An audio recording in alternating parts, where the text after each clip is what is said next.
Hello, everyone, and welcome back to the Leverett Ball Show. And on this episode, I am joined by Pro Football Hall of Famer Joe Klecko. And Joe, how are you today? Doing good for an old guy. Thank you. I like the honesty, but obviously, excited to have you on. We're going to talk some football. Also talk about your work with Catholic Athletes for Christ, but let's actually rewind and go back in time a little bit. When you first came out of high school, you initially were not recruited by many college teams, and you actually started working with a or a trucking company. And you also played some semi-pro football in the Seaboard Football League before finally getting your first college offer from Temple. And I mean, when you were, working a job right out of high school and not initially getting, a lot of attention from college teams, I mean, if someone had told you then that you'd be a Pro Football Hall of Famer someday, what would you have said to them? I would have had a chuckle, I'll give you that much, because, here I was a guy never even recruited out of high school, and, barely played my high school year. I only played my senior year and then waited out and actually played semi-pro, So at that time, if somebody had said to me, like, I'm driving a tractor trailer and I'm saying, yeah, you're going to be a pro football player, I'm like, that would have been a chuckle. It would have been.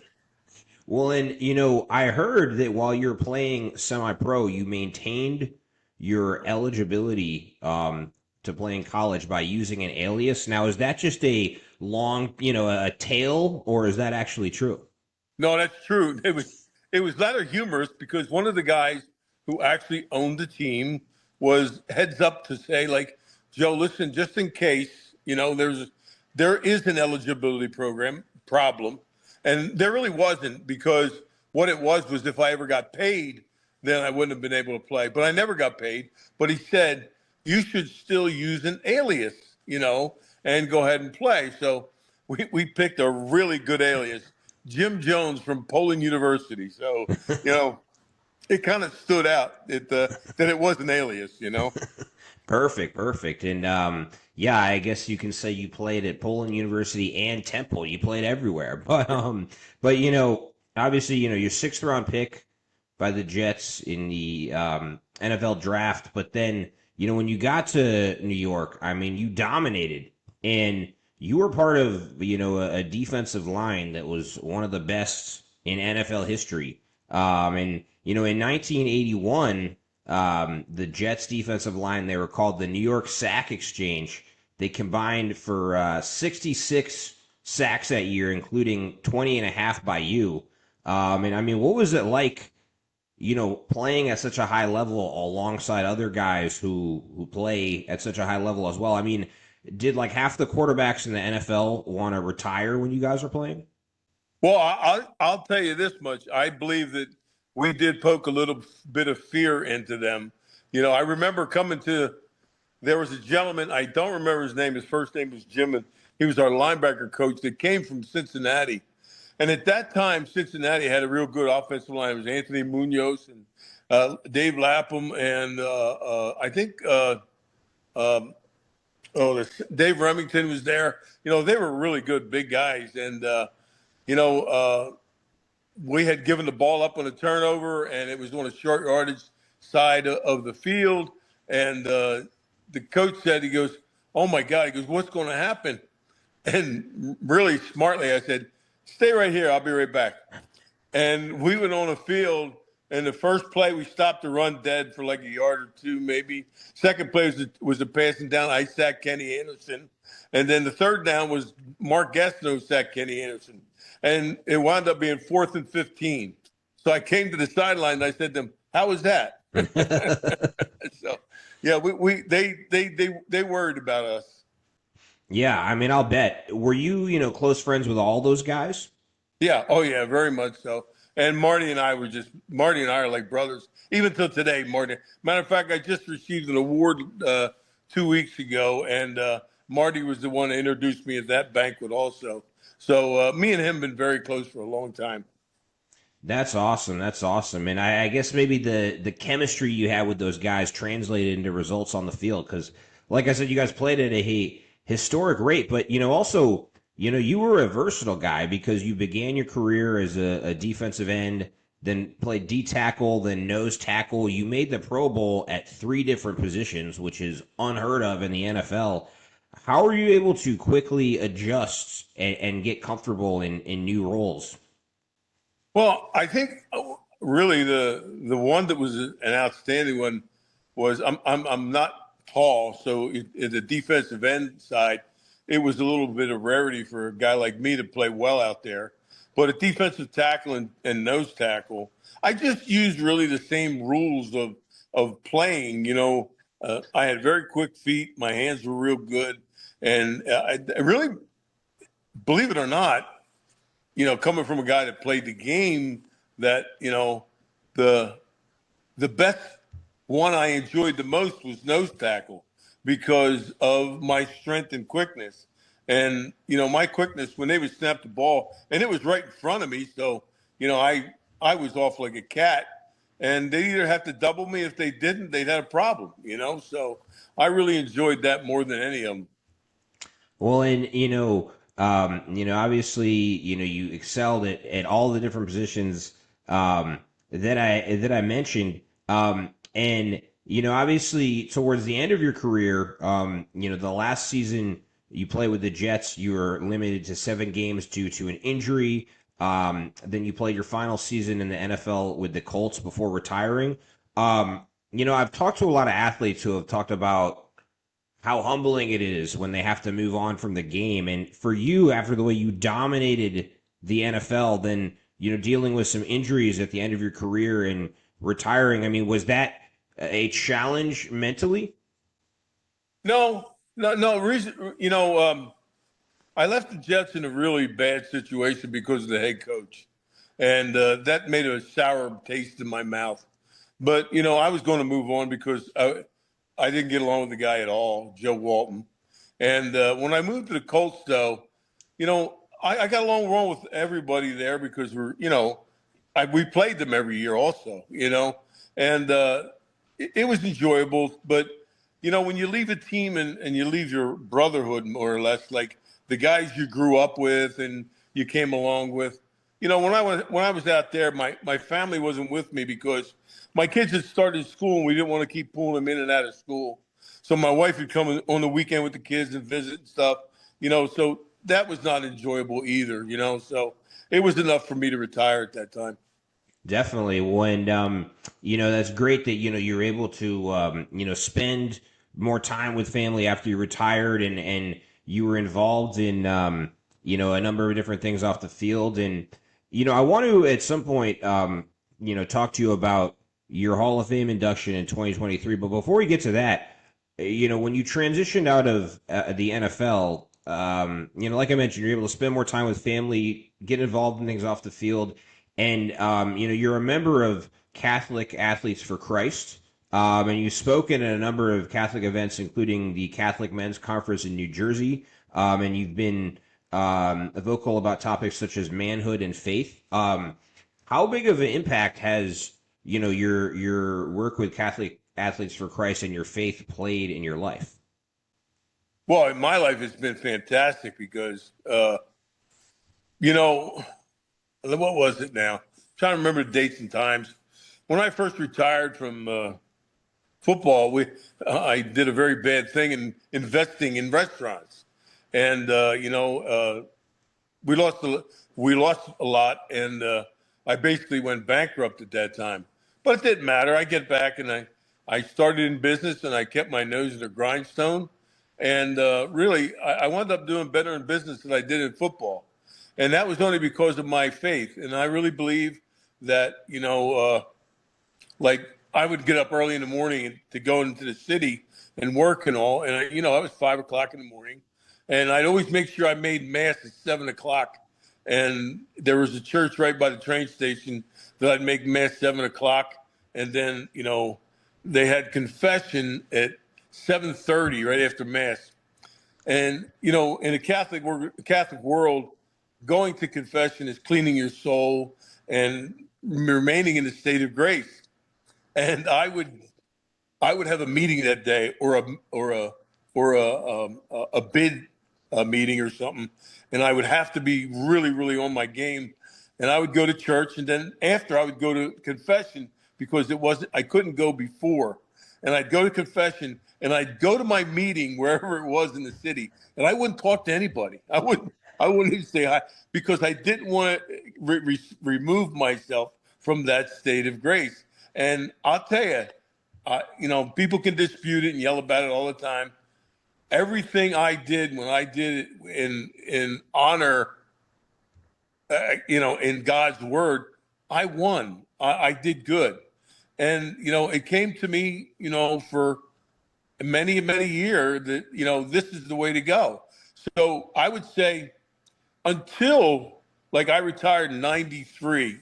I mean, no, I started this in 92, 93, and then I didn't really stop going to church every single day until 2020 during the pandemic when they closed the churches. And then it became a different story because now a lot of the churches don't even have masses and all. But I kept it up from that time to then. And really, that's when I made my most effectiveness in business. And then I believe it was only because of how true I was to my faith at that time that worked out. Well, and you mentioned also how much it helped you in business, and you mentioned you initially got into investing money in restaurants, but then you obviously done a lot in construction, and you did drive a dump truck earlier in your life, but then post NFL, you also have been a representative for multiple construction companies, including American Stair and JDC Power Systems, and you've sold metal stairs in the tri-state area. I mean, I know you had a little bit of a background in construction prior to your NFL career, so was that kind of a seamless transition for you going into the construction world because you already knew what you were doing? I think so. Yes, it was because, and the other side of it too is this relationships. And I developed a lot of great relationships with guys all through New York. New York's a sports town, and everybody there really, it was an easy door opener, and I got to be friends with a lot of guys in the city, and still am to this day, and it's worked out very well for me.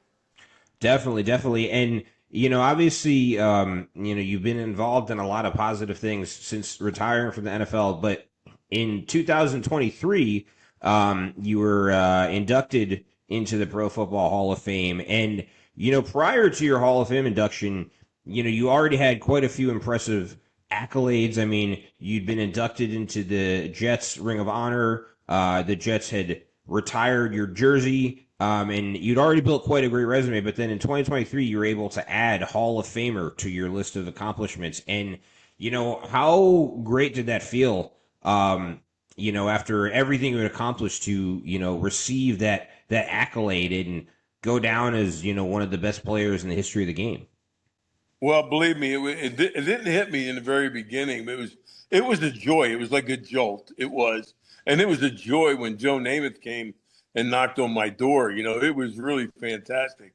But it never really hit me for about a year, I guess, because it's almost like you really garnish it, but it's almost like, do I really belong? Am I right to be here?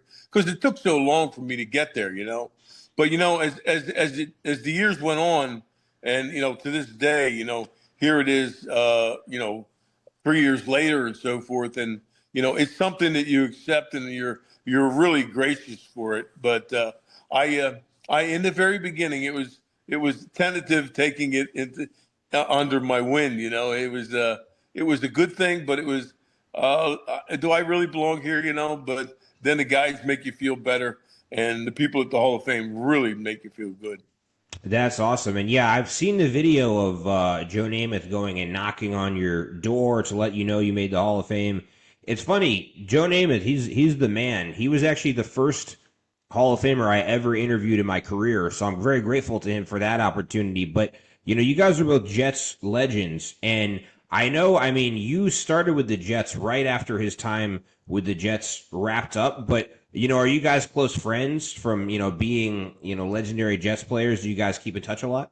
Well, not really. Joe's pretty, but Joe's pretty well banged up by getting down to Florida. He doesn't get out much, and I don't get to Florida much.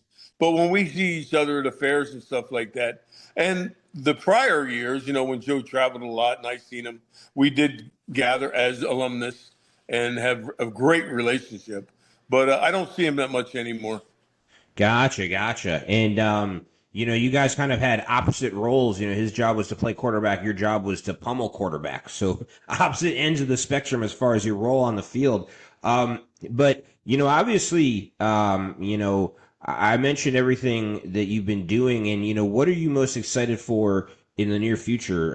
You be doing a lot with construction or Catholic Athletes for Christ, or what are some of your for any big Joe Klecko fans who are wondering what you're up to in the near future? What are your plans in the coming months? Well, I just booked a few shots for Catholics in Action, and I am doing that. And I have a big new role now, and that role's being grandpop. So we just had our sixth grandchild, and Wow. I have my son Dan, who played for the Patriots, has three young boys coming up, and the first one coming up now, his son is Nathan, and he plays at Paul Six High School down in South Jersey here, and he's really making a name for himself. And the schools are coming and knocking already, and he's only 16 years old. So it's been a little different now in the older days because I'm slowing down. I'm still in the construction world. I am, but it's not like I don't. It's 72 years old. I don't go as fast as I used to. That's fair. That's fair. And yeah, I mean, you mentioned also, your son played in the NFL. Your grandson might play in the NFL in the coming years. He's a big prospect at the high school level. And I saw in your Hall of Fame speech, you actually gave a shout out to your grandchildren at one point. And you mentioned, the joys of being a grandfather, but we've talked about how big of an impact that faith has had on your life, but also when you went through ups and downs, how impactful was family for you as far as helping you get through the tough times? Oh, there's no doubt. My family is a very close knit family. We all live near each other and everything, and it's every Sunday's our house. Every Sunday, mom cooks and everything, and it was no different back then, and whenever, we needed them, they rallied around us, but, we're always there for them also. So it's as close knit as you can get for kids to be with their mothers and fathers. Definitely, and that sounds like a really fun group. It sounds like you guys have a great time. But Joe, obviously, I really appreciate you joining me on the podcast today. And before we wrap up, if there are any big fans of yours looking to attend any of your events or anything, do you have any events you're doing, maybe with Catholic Athletes for Christ or anything that are open to the public? They all are. Mm-hmm. I have one coming up in November. I have one coming in. Oh my! I don't have the city in front of me. It's local though. I don't go too far when I Okay. speak for the Catholic athletes. But it does get advertised. I know that under Catholic Actions for Christ, Athletes for Christ. I have two of them coming up. I think it's Metuchen is one of them, New Jersey, and I don't remember the other one. But and there's a signing I'm going to be doing, and I'm going to Chicago. But that's about it right now.